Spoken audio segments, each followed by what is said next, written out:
ألذ وصفة ممكن تعمليها في الجو ده القلقاس. مين فينا ما بيحبهوش؟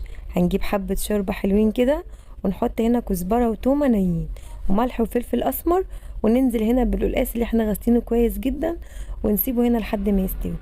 هنجيب هنا بقى السلق، كنا محمرين السلق مع بعض، معلقة واحدة منه بتدينا اللون الجميل الغامق ده.